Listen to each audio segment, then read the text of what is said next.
is up 2-0 at match point up against No Tomorrow. No Tomorrow still playing with a substitute here today. We have June, or excuse me, not June, it's Jin.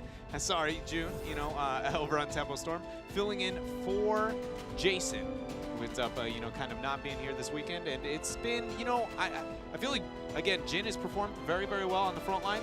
Not necessarily catches his team out too much, but it's just team freedom we're talking about. A little bit too much to handle for No Tomorrow. Especially on the battlegrounds, and again, I think it's up to No Tomorrow to potentially try and change that up a little bit. They've obviously liked first pick. I guess we'll find out now. They do change it up a little bit, Dread.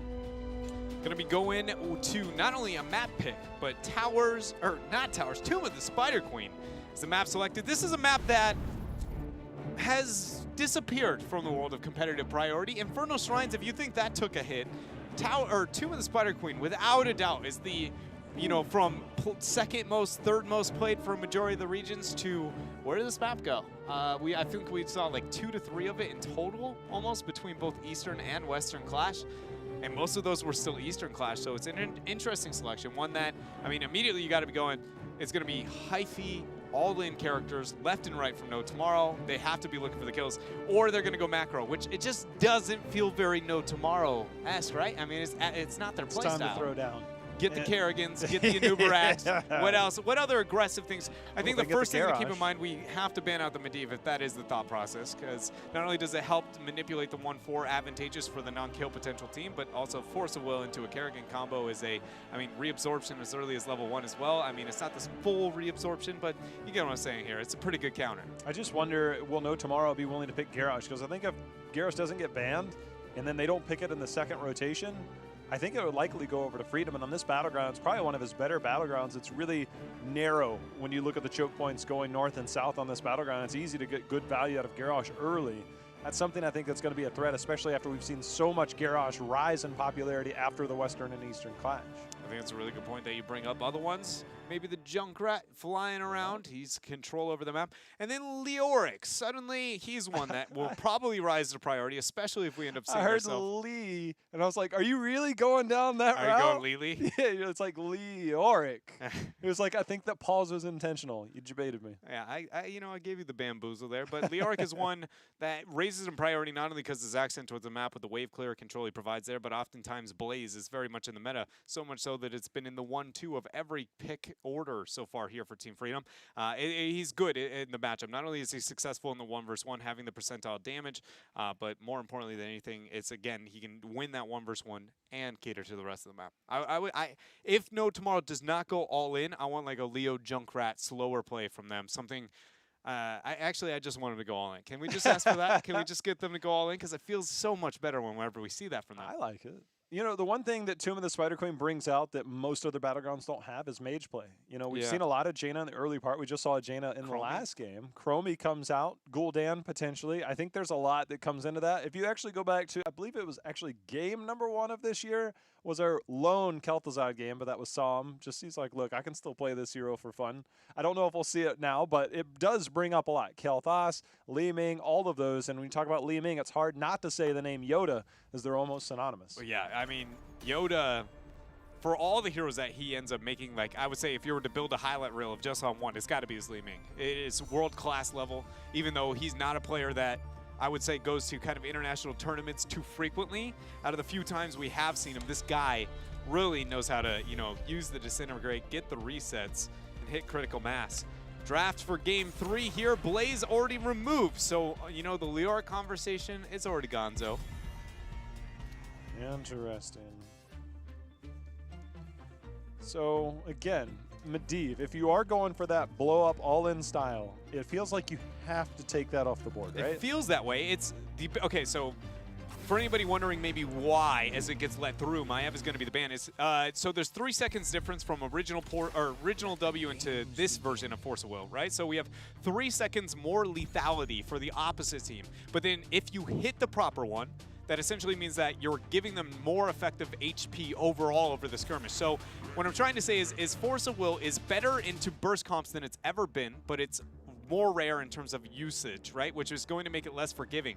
But 5 to 8 seconds, my brain struggles to look at that and go, that's enough to be that big of a detriment, especially considering the baseline 20% increase. We'll find out, though. Medivh let through. Tyrael, Malfurion was the selection out of No Tomorrow. I will say normally I look at that and I go, love it, right? Also has the option to maybe move into something more offensive, but I do kind of wonder we see teams, some of the best teams in the world struggle with the coordination that those two kind of demand among one another. I feel like it might get a little bit scarier, especially when we look at the lockdown that Freedom has now. Diablo's it's like Stukov. I think the name should be swapped. I agree. Here, right? Can we just give the old swap? Because this is punishing. Like, you don't get punished much harder than the ley line, APOC, and into a lurking arm. You don't really make it out of that alive. Sanctification is going to have to be on point. It's a sanctification, man. And Tyrael as a whole is such a beautiful beast when it comes to priority in this meta as it stands. I can't help but feel like every game I'm like, oh, I want him at the top, but then every single time I see so many picks that make it so hard to gain value, especially around that sanctification. I don't know. I feel like it will be difficult. It's not as bad as some of the other compositions, but he's a hero that is definitely here to stay. And I'm glad that honestly, I'm very thankful he's made a showing in North America. I've been sad that he's been relevant in the rest of the world's metas and kind of disappeared, at least in 2017 from us. Second ban, Hanzo. So then who is the wave clear focus control that No Tomorrow's relying on? Is it that Junkrat? Seems like it has to be now that the Hanzo ban's there. Okay, so the Tyrael I don't think is a show at all. I think they still might be able to go down the Anubarak route. Garrosh is still available, by the way. But, you know, we haven't seen a lot of Casanova on other heroes because he's been on the Maiev. But when it comes to other heroes that he's really shined on, the Greymane, he's averaging 3.6 kills per game in the early part of the year on Greymane. That's a really high number. He shines on that hero a lot. Tracer obviously being hovered here. But we also have Gul'dan to consider when we look at Jay Shrite. As you said, with the reabsorption and the way Medivh is, I don't think Jaina is going to be the answer for burst damage, but Gul'dan has enough potential burst damage while also having the sustain and wave clear. I think that might be something they could fall back on. Tracer ends up being taken away. And No Tomorrow does not move in to the Greymane in some of the more orthodox picks. What would really like here? I feel like there's a Junkrat for the wave clear. Okay, so they're going a bit more. Well, then in that case, and you already have the Tyrael, who's your offlaner? Because this is a bit of a conundrum. So macro-oriented that it should fall off. Even if the Leo goes off into the side trade and is advantageous, it still is going to be a very difficult team fight situation for No Tomorrow, mainly with initiations, especially if there's no Holy Ground. I will be very, very sad, Panda, with having a Leo and forcing the Entomb to be the only initiation opportunities. There's the Greymane as well. Synergizes. Okay, interesting. We'll figure out who that offlaner is going to be for No Tomorrow. But for now, Freedom. I feel like, honestly, almost anything is available at this point. If you are concerned about any lane mismatch towards bottom, I mean, now's your time to speak. Especially if the Leo trade is going to be something that you don't want on your hand, you can avoid it. Remember when we talked about the Lutano hero pool? This is essentially taking away all of the main resources, which is Tracer, Hanzo, Greymane. Genji is available, but Genji doesn't necessarily give you that same type of sustain, anti-siege, because you already have the Medivh. It seems like you need something a little bit more standard. Tychus is pretty much going to be one of the last resorts, unless he has something new he wants to bust out here. And depending on their playstyle, they've obviously adapted well. I think Tychus works the best when looking at the original formation of Medivh, Diablo as well. He does a really good job of going, okay, you guys win the team fight, I'll win the siege, right? You follow up the Web Weavers with a couple Odins. Gul'dan. Changing things up. And Malthael. Interesting selection here for Team Freedom, especially knowing, I guess it is going to be a deterrent towards any kind of off-lane beefcake, which you can assume, is going to be picked up here for No Tomorrow. Tyrael joined the 4. You talked about it doesn't have to be that way. Tyrael can go into the 4. If he does, I think Malthael will be not overly successful, not in the fact of killing him, but in terms of the macro control. Tyrael only can really shield and just kind of throw down Smite and Eldruins until he runs out of mana. I keep forgetting about the Junkrat factor against Medivh. The concussion mine, wherever the portal goes down, especially. I have a hard time with that too. I always look at Junkrat and I go, okay, I know what you do in fights, like I know what you, but when it comes to like the 1v1 matchups and some of the more unique ones, talking about unique ones, we've got ourselves one. Thrall is the last pick side lane. what are your thoughts here? You know, as a man who is more on the Thrall hype train than myself, how do we feel? Awkward, I think, a little bit, because he doesn't necessarily do well in the solo lane, especially if you're looking to stack Crash Lightning. And then you look at Tomb of the Spider Queen, it's even more difficult because you're constantly rotating between lanes, and the probability that it hits a minion is pretty much the same as if you're trying to hit a hero. And it's got to bounce around to a hero to get value. And I think that's the hard part is I don't know if Thrall's going to have that immediate value. However, I do fall on your side of the tracks this time, where I think Sundering on this battleground, if you can come in with the flanks, especially that vulnerable backline of Stukov and Gul'dan, to really try and hit that and take control of fights. I mean, the biggest thing, it's pretty much a pretty clear math problem in this game. If you go Sundering, you're going to see the straight line that turns everything gray. Then you're going to see all the red circles that is about to turn your team red, all right, in a couple of seconds. And whenever you see the APOC circles form, you go, this is it, boys. This is the Sunder. And just hit as many as you can every single time at the exact same of the explosion. It's enough to buy enough time to keep your team alive through the APOC combo. Well, maybe, hopefully it is. Well, I don't know. We'll find out here. No Tomorrow picking up the Thrall, choosing the map as well to go to Tomb of the Spider Queen. We'll see how they'll hold up here, as it is, again, match point. I have a question for you. Like, when you hit that Sundering, does it control the Fulcrum? Yes. Wait, well, in fact, it is the Fulcrum, right? So, yes, you are adjusting the size of said Fulcrum. I'm totally going to search Fulcrum tonight and kind of educate myself. Yeah, well, I honestly, probably worst of all is probably it's like actually not the proper word and it's like slightly off. And then I look like a dingus the whole time talking about simple machines. Be like, good thing we didn't ask him about complex ones, am I right? On the ride home tonight, can we like maybe get an audiobook strictly based on explaining what Fulcrums are? I know Trick and Calder said that there are others, but you can't, like, you take me on a date first, mate. What are you talking about? Like, I give you the ride home and everything? I'll even let you control the radio. Deal? Right, deal. Flash up on mid. Oh, nice knockback there for the Junkrat. Going to be Jay Shrite on that. But not enough to gain a kill. Went a bit more of a sideways explosion than a backwards one. Zoning on to... Okay, so this is interesting. So sending the Junkrat to be the solo, normally I would look at this and go, that's awesome, right? Junkrat's going to be able to body Malthael, or at least be overly problematic. But what is Malthael vulnerable to, generally, when we look at him in the offlane? It's typically those ganks. You know who is significantly easier to get ganked upon? It's got to be Junkrat. And you could be like, well, what if he drops the concussion mine? Do you really think he's going to have much time to react? If Team Freedom identifies this lane mismatch, the answer is this is going to be a Portal Zugrug dream down below and constantly looking for those kills. Yeah, the Medivh factor to get that portal and that gap closer of Diablo definitely makes it much more difficult. We'll see how safe he stays down there. But right now, we do have our skirmish continuing here in the mid lane as we see Shrite. He's fine for now. Zugrug and team moving forward here. Portal laid out. It's going to help make up for the rotational struggles. Nice route there from Tomster, actually making it difficult. Zugrug unable to make it through. Portal didn't quite last as long as they had hoped for, because he actually came through.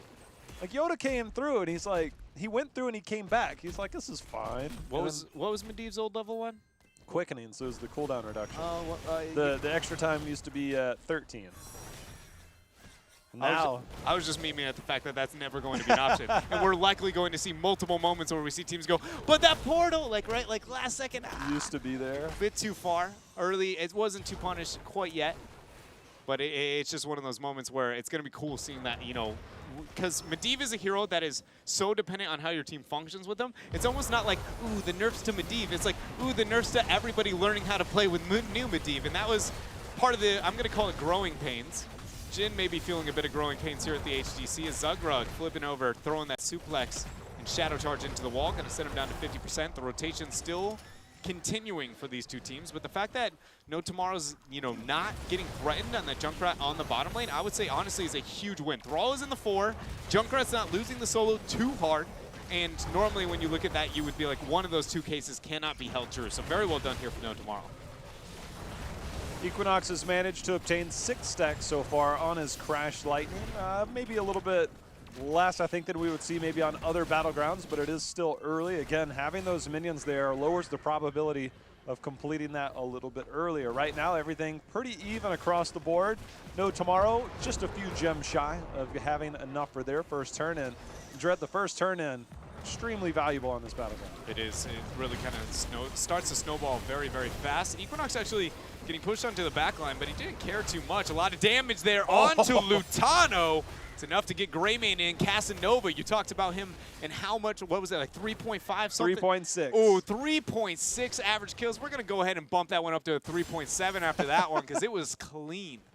He is strong on that hero, to say the least. And right now, that is 2 kills in favor of No Tomorrow. See if they can get a turn in. Jin's going to turn in 7 here. I think the rest, for the most part, yeah, it's going to be on Junkrat there as he's been kind of left alone. Him and Nasmus both sitting on 21, so you can get those turned in. Coming in for the zone. The ever-looming Raven with the mysterious gem logo. Yoda going to go ahead and drop a portal after his last interrupt attempt. Malthael doing his best off to the side. I think that's my favorite part about Raven Form, is it just shows you, here's 14 gems, mysteriously. Yeah, as much as I've seen, I don't think I've ever really paid attention to that, but now that I see it, I can't unsee it. I don't know whether to thank you or I apologize. kick your stool out from under you. That's one of those things that you wish you could go back Is it like watching Mecha Tassadar and the draft screen? Yes. Oh, I hope nobody remembers that next time they see Tassadar. All right, so another turn-in attempt. We'll see how quickly that's thwarted. Flipped over, silence there from Collusion. Jay Shrite is fine. Response damage going to be there from Jin and friends. They have enough turn-in. They have enough gems for a turn-in through the other members now. It's been stalled out long enough that the rest have obtained quite a bit. Nasmus, juking and jiving. It's really good timing on the turnaround there for Nasmus, not only because of the concussion mine, but more so just considering the chokes and opportunities to get a flank around. If things really got too hairy and they followed all the way through, even hitting that trap, he could have gotten the TP the other way and maybe keep himself up. It's one of those, doesn't really gain anything, but if you kind of make that mistake a little bit, elsewhere on the map, you maybe get punished. And I feel like we saw one of those just happen, or maybe didn't, but Gul'dan drops No Tomorrow. Followed up with 50 gems turned in, first Webweaver phase. And they now, this is really, if they get a couple of front walls, this is where the snowball of Tomb of the Spider Queen, since these kind of Heroes of the Storm changes have come in, it really matters. 2 towers is equivalent to the experience of 1 fort. So if you're looking at where you get more control, it's generally going to be taking 2 fort walls as opposed to a fort, or 2 fort towers and half of a fort. As we see Yoda get rooted there, but look at the experience bar, right? You'll see this tower fall, you'll see it really start to spike up, and it generally happens about the 5.5, 6 minute mark, especially close to 10. There's a big chunk of XP. They'll rotate up. This will hopefully clear out. I think that's what they're hoping for. I will say the focus towards top rather than bottom, though, I think is a pretty big setback here for No Tomorrow. Just because the rotations here between these two is going to be much slower, even cause a flip on Equinox and get him out of position. Is Malfurion going to make it there in time? He does. There's the heal. There's the Sunder. Lutano, without a heroic, can't turn this fight. There is no cooldown counter initiation. This looks like it's going to be a victim a fort laying victim here to No Tomorrow.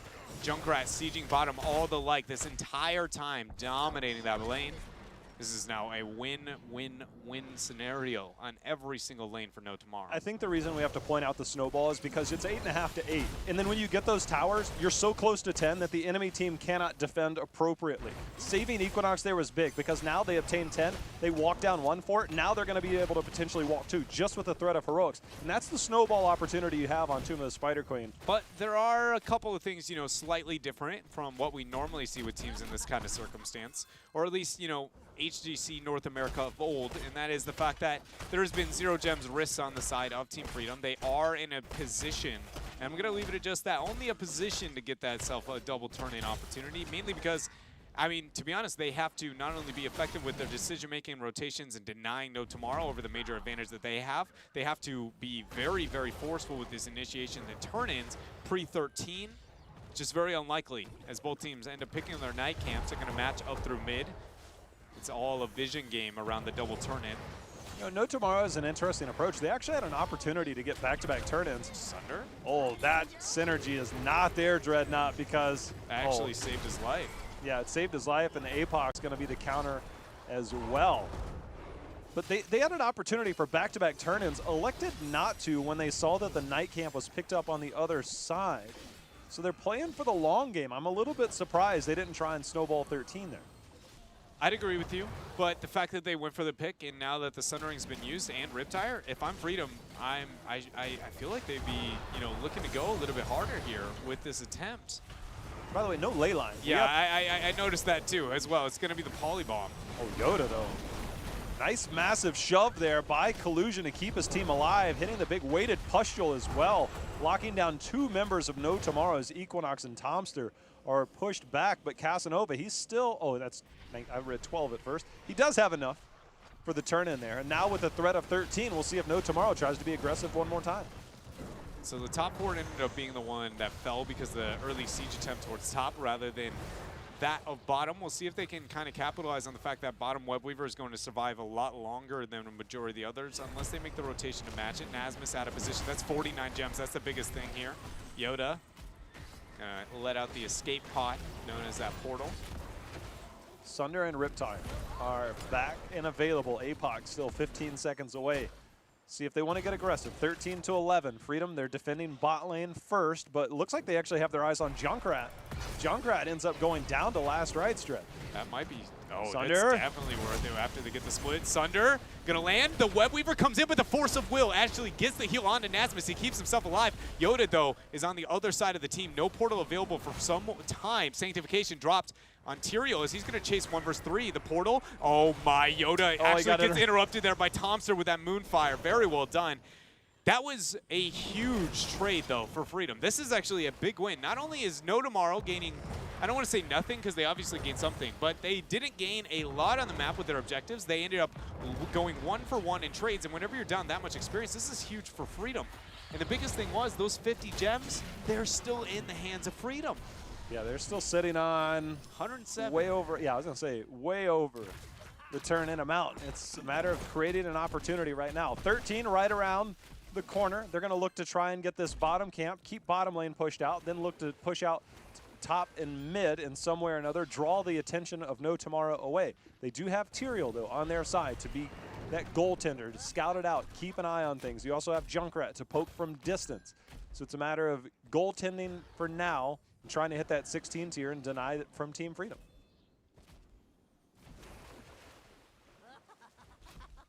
Malthael's Junkrat.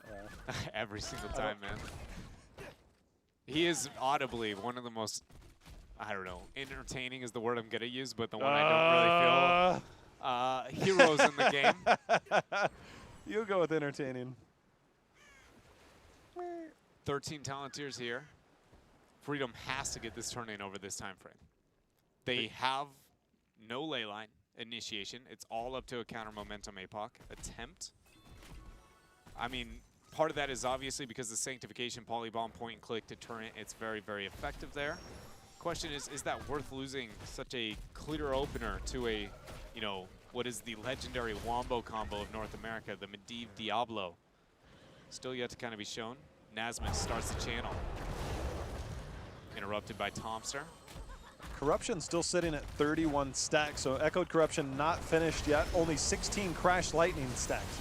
They get the root on the Zugrug. The Sunder goes out, but a little bit too late as Zugrug was able to make it through the portal dread. This is the 4th time we've seen a Sundering go down, and nobody on Team Freedom has any interest of team fighting. I'm beginning to hit a point where I go, does Team Freedom not feel like they can win this game? I mean, they have a lot of gems, and obviously they want to play it safe at this point in time, but they are now rounding what is a No Tomorrow, 16 Talonteer, another Webweaver phase into immediate boss, minimum top key possibly game. It is a tough spot, and they just watch that initiation happen, back tap, take the knights. If they do not look at this and go, yeah, we fight like this, I'm going to be amazed. There's the Horrified, there's the Polybomb.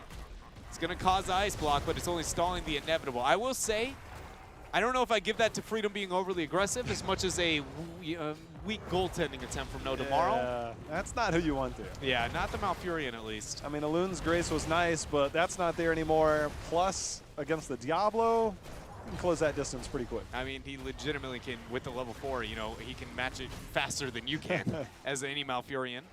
All right, so top Webweaver, unlikely to gain too much value for at least some time. 16 Talonteer still here. No Tomorrow is got a defensive advantage for about 17 seconds here. Freedom, or excuse me, disadvantage up until that point. Then they'll have a big advantage once they get past that. Freedom should be looking to capitalize. Look at that portal flank down below. Junkrat able to use his W once, makes it out, starts the back, he'll be fine.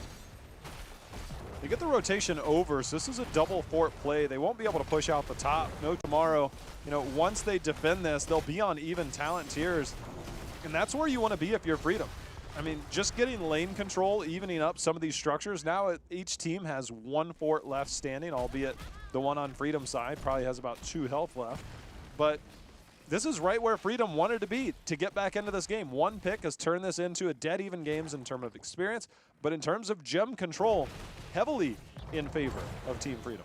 They're going to get the classic double turn in attempt here. No boss being attempted quite yet, and because vision is shown towards Junkrat up on the top half, they know that boss is not at least started yet for No Tomorrow. Jin comes to check things out here down below. All heroics available in this game. Maltho still yet to pick up his 16. Tomster again is getting flipped. Now Tranquility is out, so is the Polybomb, and now No Tomorrow looking for the re-engage. Portal out right now for Team Freedom. They are on retreat. Riptire coming out. I don't know if this is going to accomplish a whole lot, Dread. That looked like that entire team fight was just everybody press R. We're going to throw out the heroics. Not too much gaining the synergy and value that you'd hope. No Tomorrow zoning off with this Junkrat Riptire. Nice job there from Collusion, able to get the interrupt onto Equinox. It's going to stop this Webweaver phase from starting. Ooh, that Ruinous Affliction. Now that the Echoed Corruption is finished, it's going to go rolling back there. And speaking of rolling back, Shrite getting locked in, but the Concussion Mine again in the root. The anti-synergy here, Dre. Yeah, a little bit of miscommunication there. Blue Webweaver's now going to be picked up. Team Freedom has to be so thankful out of how all of that went down. If they end up losing that fight, they lost win conditions. That's the biggest difference between No Tomorrow and Team Freedom there, is No Tomorrow was risking, you know, this game going back to even / potentially, you know, finally finding themselves on the back foot. Whereas Freedom goes, if we lose this fight, we probably lose this game. All of our gems would be wasted. You'd have too much control. So the fact that they hold on, can stall this out here. Now the biggest thing is how effective is the HP of the bottom Webweaver? How long does it end up surviving, and can that lead to a bottom, or essentially a boss rotation immediately after for Freedom? As Freedom does have enough for a turn in actually, but No Tomorrow, not quite the case. Or I guess they're closing in.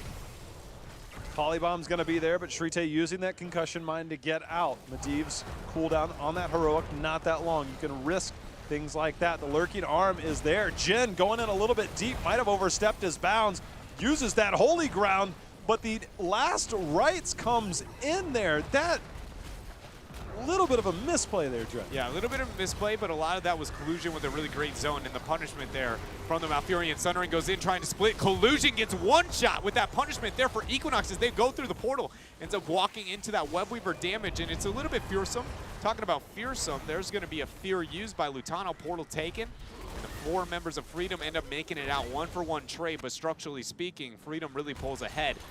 Freedom has enough for another turn in. Yes. That's what's crazy about this, but they're going to turn their attention and get this keep down. Things are starting to spiral out of control here for No Tomorrow. They have to return and be aggressive in defense here, because if Team Freedom gets another turn in, Dread, it could potentially be game ending, especially because 20 tier is close. 2 people have enough turn in for No Tomorrow by themselves, and it's Thrall, which is already starting the channel. So this is Webweaver phase in favor of No Tomorrow to be able to buy this out. But yeah, you're right. The 20s, the spikes coming out to this, it's not like this is going to be overly profitable Webweaver phase. That was one of those moments where No Tomorrow, if they did see, you know, Freedom try and contest them, that they ideally want to split up those 2, poke around, look for a kill. But the fact that Freedom gave it up for free and No Tomorrow committed the turn in that fast, it makes it to where this is going to be very difficult. And again, that kind of win condition problem of Tomb of the Spider Queen, it will fall towards that top boss. Whereas not the case for Freedom, as they have kept almost every gem they've collected throughout this whole game. Well, No Tomorrow did their best, because Catapults plus Siege Giants actually win a lane against Webweavers. So you could see Junkrat, Jay Shrite down there clearing out as best he can to buy time, because that's what they're going to need. 20 will be picked up here momentarily for No Tomorrow once they get these towers down. Dread, with that bottom lane exposed, it's almost like they have to be aggressive with every step that they take from here on out. Not going to get the 20 yet, not committing to that turret. There it is. ends up going down. Let the minions finish it. We don't want to be near there. Arena is the choice there for Tyrael. What else do we got? Nothing too crazy. Wait, is that Earthbreaker? It is. Create the barrier. Are you? World Breaker. They're going to make a play to the boss. And I don't know. Well, they're actually not going to make a play for the boss. I think they might try and bait this out. Or not. They're just going to. Raven. Normally, I would say this is a big play and a good play.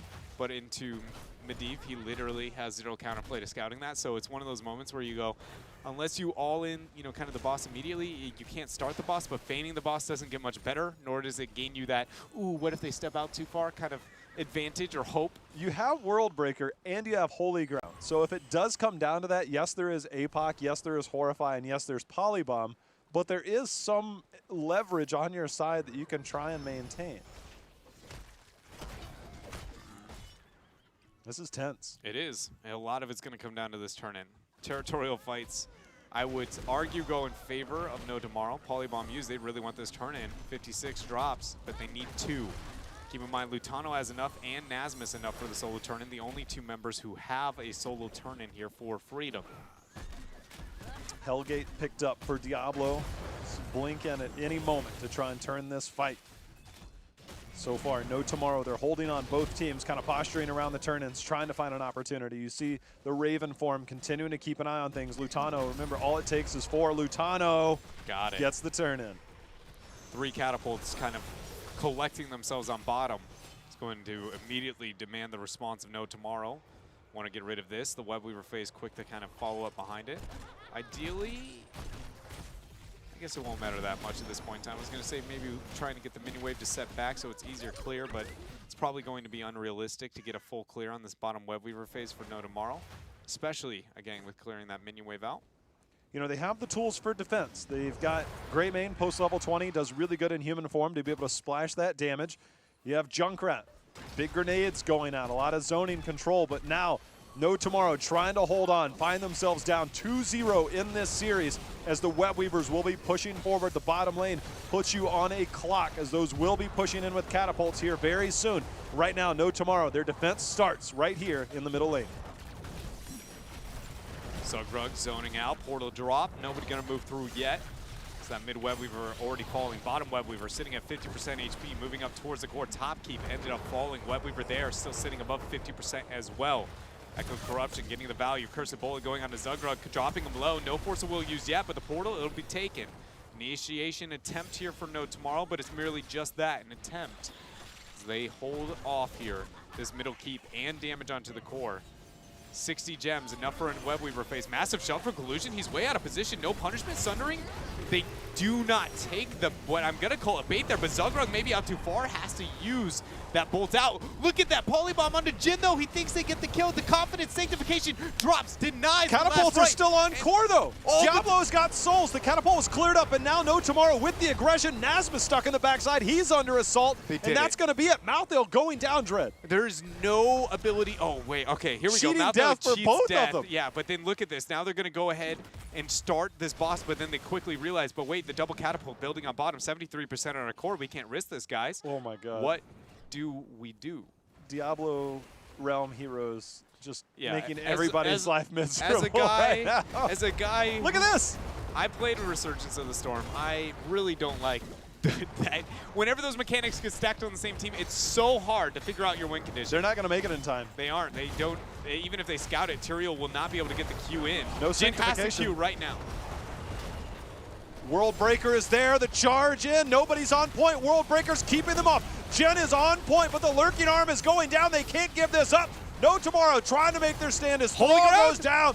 Holy Ground is not enough. There's 1, there's 2. It's a 2 for 2 so far. He got the boss. It's a 2 for 2, and they won it. No Tomorrow got the boss. They kept themselves alive. Look at that portal out. Yoda trying to keep himself alive. Jay Sharite cannot go down at this point in time. Look at the core. Look at the core. There are so many minions. Freedom is going to win this game if the members of No Tomorrow cannot make it back. Look at Yoda. They're stopping him. He gets it. That's the best clearer. That's the best clearer. I don't think they can stop it anyways. Look at this damage. Shrite has to get over here. 48% and falling. 2 catapults chunking 4%. The concussion mine knocks them back. That might be enough. Jin and Junkrat, they're going to be here, but Lutano, Yoda, and Collusion moving towards the core. They're going in. Holy Ground, they're going to dance around with the portal here, and that's going to do it as Team Freedom manages to secure a wild ending to this game. Wild is an understatement there, Jay. That was ridiculous, the last couple of seconds of that match. I mean, from the... Okay, first of all, I don't even know exactly what it was that did this, but there was a pre-cleanse, I'm guessing it's a pre-cleanse, from Tomster on Shadow Charge on Tyrael. He straight up pre-cleansed the Shadow Charge, which stopped Tyrael from losing that boss, and then he had all the time in the world to come back and make sure he could hold on. That was disgusting, that top boss fight. Some of the things done on both... Well, you know what? We got the replay. Let's just get to it because, ooh, it was juicy.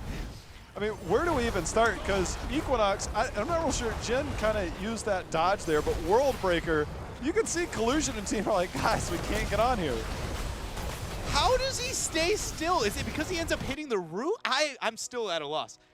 If you want to go back to when Zugrug shadow charges Tyrael, how does Tyrael not get bodied off at this point? Right there. Play it through. How does this go? He's the sheep right now. The polymorph is Jin. So Zugrug flips, shadow charge. I'm pretty sure that's a pre-clip.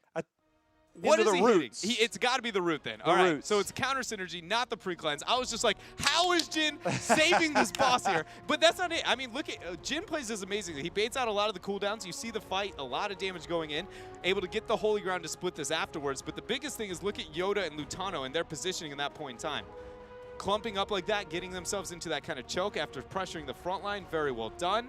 This is where we find it dead even. That's Jin with the Holy Ground. Keep in mind, first game in HGC, first series in HGC, comes out and makes that kind of play. My favorite part is that they try and, now right there, Shrite is like, look, if Yoda hits me with a Q or two, I'm dead. The big Horrify there buys them precious time, but up at the top, Shrite's up there. That's like, wait a minute. No! I mean, that auto attack was so close. If that hits, it's probably game without the transition over, right? Yeah. Junkrat at this point has to stop catapults as fast as he can.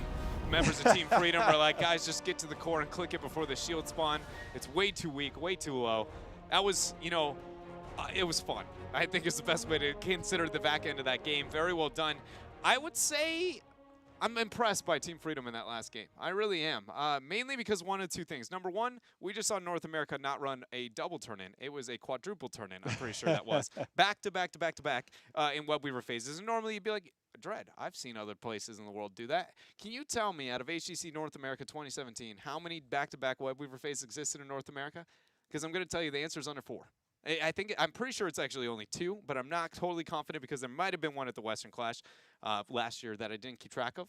But what I'm trying to say is we have a really hard time identifying win conditions when it's not just us snowballing the map out of control. Team Freedom not only did that in a calculated, controlled manner one time, they did it on multiple fronts. Very, very, I would say maybe a bit too passive, but it's still so amazing to kind of see that growth and mentality shift from them. The resiliency was definitely there, but No Tomorrow had a firm grasp on that game. They just kind of let it slip through. Game 1 and 3, kind of reminiscent, as they had a lot of early game control through objectives, through team fighting. They just weren't able to quite seal the deal. Obviously playing with a new player coming in here, Jin filling that role, and he filled it admirably. Outside of Game 2, there were a few minor mistakes, but when you look at Game 1 and 3, it's not like somebody new comes in and it just stands out of like, yeah, that's a new guy. He actually filled right in with this roster and what they were trying to accomplish, and that's a big testament to his play in the open division, trying to work his way into the pro scene. He's found his way in. I think it's just a sub for this week. I don't know if anything's permanent yet, but he's definitely making a show for himself, making his name a little bit more out there outside of open division, showing that he can be on that front line for teams and fit in nicely. You know, I once knew a guy who started in open division, fought his way through, you know, kind of through the crucible, managed to make his way in, and then eventually found himself on one of the best teams in North America. Conveniently, he's going to be the guy we have here with us. It is Lutano, representative here from Team Freedom, the backliner. Lutano, it was, you know, I would say a clean 3-0, maybe not the back end of that last game so much, but, you know, what were your thoughts going through that series, especially that last boss fight? I mean, that last boss fight was insane. I was freaking out. You could probably tell. My gold man wasn't the best that game. My team super carried me, so that was really nice. So now, kind of with the performance of you guys, at the Western Clash, we talked about it a little bit before about, at least from me and Jay Howe's perspective, maybe kind of underperforming. We've heard from you guys, and it felt like, kind of along the same sentiment. Do you guys feel like now, come back feeling fresh, feeling clean, or maybe still some, kind of nerves to shake off? How's the team feeling from your point of view coming back from the Western Clash? The first few days we came back, it was really rocky. We were definitely pretty tilted from that loss. We really underperformed. We were really upset. But I think we're coming back into our stride, and I hope we'll show it this part. It looks like it. At least, again, outside of maybe couple bumps and bruises there. Jay Howe, you got any questions? Yeah, Lutano, with you guys, obviously you guys have a very heavy macro focus, and it showed on Sky Temple. You guys had a strategy there, and it executed well. But when we looked at Infernal Shrines and Tomb of the Spider Queen, you guys actually found yourselves down a little bit. The resiliency factor is obviously there, but what are some of the things that you feel that your team needs to work on? Is it the team fighting aspect? Is it more draft-oriented? Where do you find these early game struggles maybe coming from? Especially on Infernal, we had a lot of trouble with their hard engage. Like they pretty much drafted a comp designed to end the fight in 5 seconds, and we had a lot of trouble dealing with that. And I think we kind of figured it out. We're like, Zugrug, just stay hidden, hide man. don't show, because they're just gonna cocoon you. We're not gonna get our sank off, or I'm not gonna get the peeling. But we figured it out in game. We're adaptable, I think, and it paid off in that game and later in two. Now, obviously, you and I had a chance to talk over the last few weeks, especially at Western Clash. There's two things that come to mind with Team Freedom. One of them is your play. Obviously, coming in as the new guy, we saw a lot of heavy focus on the Genji, the Greymane, and the Hanzo in the early part, and that was a lot of your hero pool because it was fairly limited. Was that something that you feel that you needed to address? Do you feel it's still fine and your team can play around that? Obviously, you said you weren't a big fan of your Gul'dan this game, but where do you see yourself right now with this team? I think we tried a bunch of different role swaps, but it didn't really work out. We just kind of went back to what we were doing the first 4 games of the first part. I've definitely been working on my hero pool. The meta back in the first part was mainly just I could play whatever I wanted because those were the strongest heroes at the time. And now I really have to expand my hero pool quite a bit. So I've been working hard to fix that. Well, the Medivh factor is certainly here. We're going to see some minor nerfs towards Medivh and Tracer. Where do you see things kind of playing out next week? Next week, I think Tracer is going to be really different. Her burst has been nerfed significantly, but I like playing Tracer just autoing people to death. That's always been my favorite thing to do. You can solo with Hanzo. I'm just hitting people all day. So I'm not going to really mind it that much. And Medivh, that's a Yoda hero, man. I don't care about that. All right, so tomorrow you guys have Team 12. If we look back to week 4, you guys kind of hit the stumbling block. It was against Space Station and against Team 12. You've kind of calmed one of those here. Well, what do you think about with tomorrow's matchup going against Team 12? I mean, with the prevalence of Medivh, they have arguably the best Medivh player in NA on Dansky. So we have some special strats planned for that and special drafts, and then we'll see how it works out with them. Well, we'll see if they're going to be countering that tomorrow. Appreciate it, man. We'll see you tomorrow against Team 12. Thank you very much, man. Thank you very much here for talking to us, Lutano. Jay Howe actually stole my last question, so I'm going to go ahead and just give you the floor, man. You got any shout-outs, anything you want to say here after that series? Shout-outs to my team. Shout-outs to our sponsors, HyperX, Team Freedom. Shout-outs to the homies, and shout-outs to NA Hero League. Well, shout out to a little bit of everybody. Thank you very much for your time, Lutano.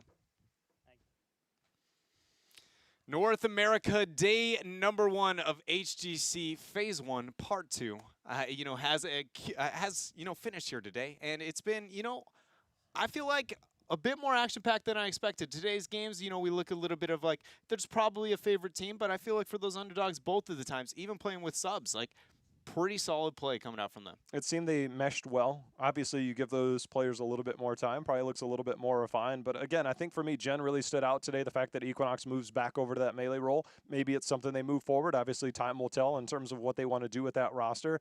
But again, Casanova, Shrite, a lot of that, if it comes together, the amount of potential, the amount of talent they have on their team, when they start to refine things, obviously they gave Team Freedom fits in those team fights. But if they bring it all together, could kind of turn that corner. We're still waiting for that, though. Yeah, still waiting for that. We got to see some of North America play today, but don't worry, guys. We have action.